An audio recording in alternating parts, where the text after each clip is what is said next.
tout le monde. Ma sœur, moi je vais te parler vraiment en toute sincérité et en vérité. Vraiment. Tu es une femme vraiment très honnête, tu as fait ce débat pour avoir la vérité. Je te garantis une seule chose, ma sœur.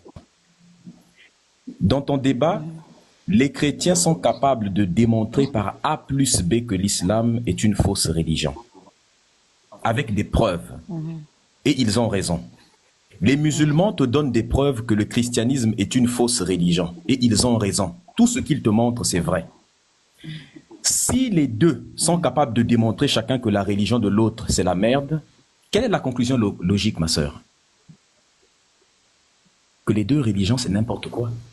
Si l'un est capable de démontrer que la religion de l'autre, c'est n'importe quoi, c'est que les deux, c'est n'importe quoi. Quelqu'un qui est intelligent, quelqu'un qui est logique, la seule conclusion qu'il tire de ça, c'est que et le christianisme et l'islam, ce sont des religions fausses. Parce que si ces religions, c'était la vérité, aucun de vous ne seriez capable de démontrer que la religion de l'autre est vraie. Tous les arguments que Ismaël Aka te montre, c'est la vérité.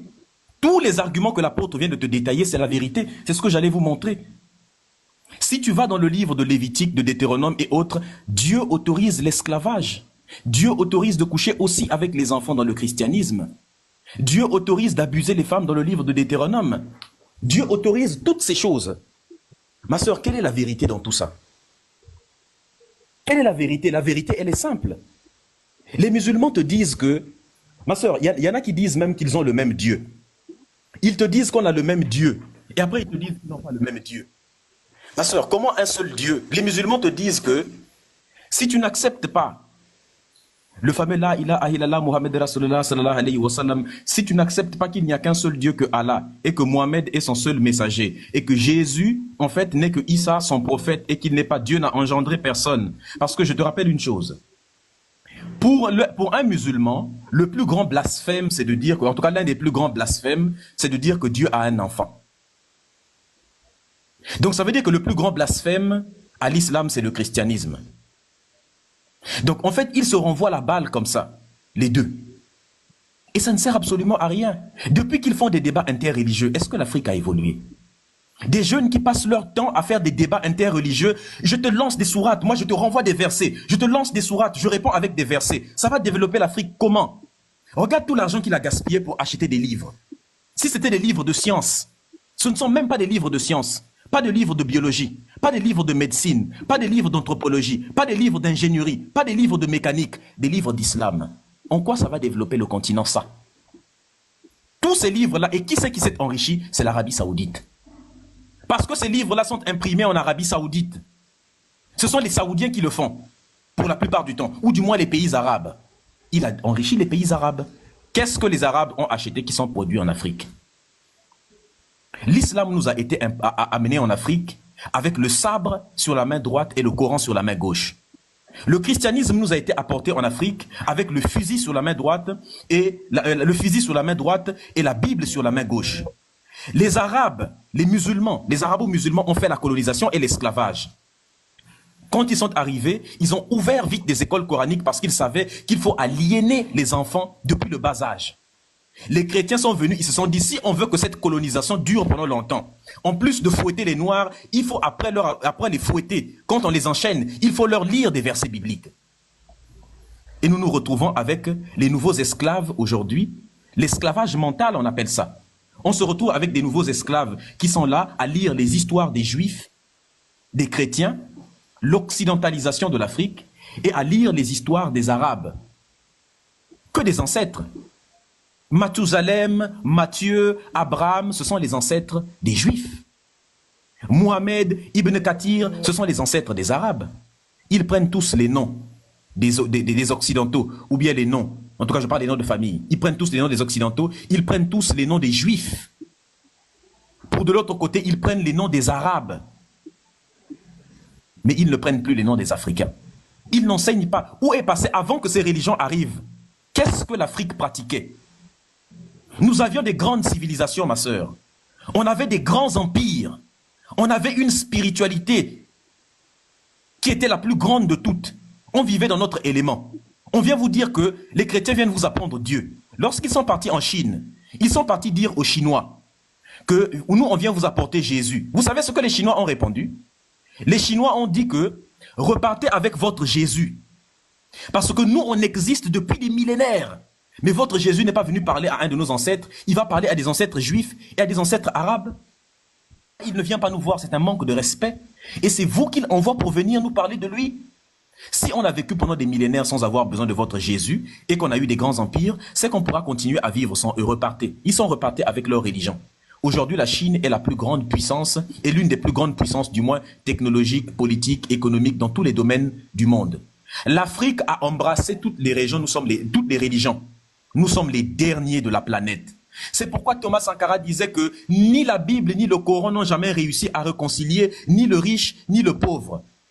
La Bible autorise l'esclavage, le Coran autorise l'esclavage. La Bible autorise, quand tu vas lire Lévitique chapitre 24, chapitre 25, les versets 44 à 46, Dieu autorise l'esclavage. Il dit que si tu veux acheter un esclave, tu dois les acheter parmi les peuples qui t'entourent. C'est ce qu'il dit dans la Bible.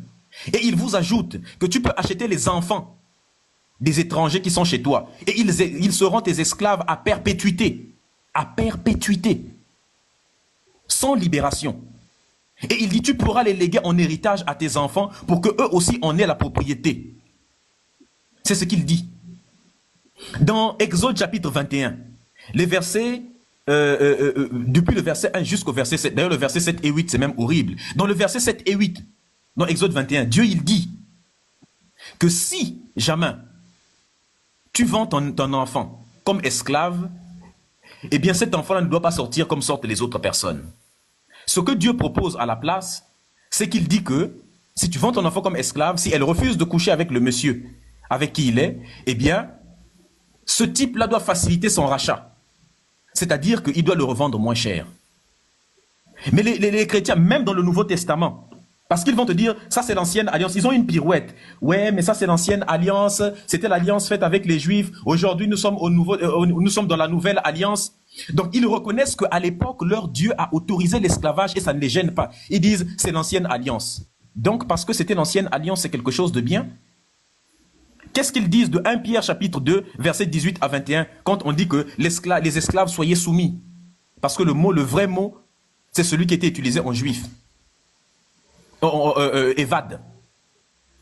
Deutéronome chapitre 23, 3.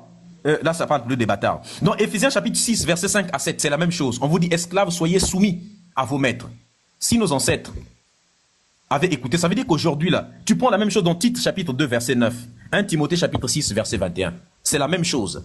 C'est-à-dire que si on suit la logique chrétienne, on dit l'esclave doit rester soumis pendant toujours. Ça veut dire que si aujourd'hui, les Blancs décident de venir recoloniser l'Afrique, les chrétiens vont s'agenouiller et vont dire que ta volonté soit faite. Tu sais la chanson qu'ils chantent là? Que ta volonté soit faite. Pareil pour les musulmans. Ils ont codifié l'esclavage. Ils disent que le prophète Mohammed était le meilleur des hommes. Ce type a culbuté, il a épousé une fille de 6 ans et il l'a sautée à 9 ans.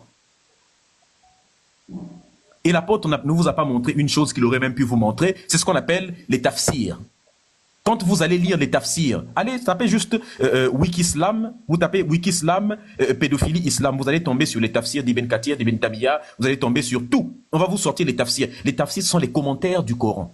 Ça veut dire que Ismaël n'a pas le droit de commenter un verset du Coran. Tiesco n'a pas le droit de commenter un verset du Coran. Le seul qui a le droit de le faire, ce sont les savants. Parmi les savants les plus respectés sont les Ibn Abbas, toutes ces personnes. Et tous disent que la sourate 65, verset 4, autorise d'épouser une enfant.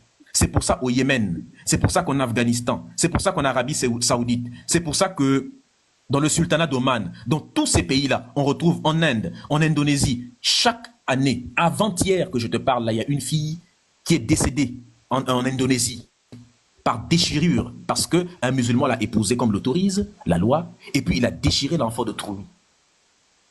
Il l'a déchirée, elle avait à peine 8 ans. Il l'a déchirée. Elle est morte d'hémorragie, de déchirure vaginale. C'est ce que les religions, les aberrations abrahamiques autorisent. Et tu vas voir que pour s'attaquer à moi, qu'est-ce qu'ils vont faire? Eux, ce sont des noirs comme moi. Mais pour s'attaquer à mon discours, ils vont aller attaquer l'histoire de l'Afrique. Ils vont aller attaquer nos ancêtres. Ils vont aller attaquer la spiritualité africaine. Moi, je ne m'attaque pas à eux parce que je respecte leur personne, ce qu'ils sont. Moi, je ne peux pas m'attaquer à leurs grands-pères parce que leurs grands-pères sont mes grands-pères à moi aussi. Mais eux, ils vont s'attaquer à mes grands-parents. C'est comme ça qu'ils font, les religieux. Ils vont commencer à s'attaquer à l'histoire de l'Afrique. Ça veut dire que tu as des petits juifs sur le panel. Tu as des petits occidentaux sur le panel.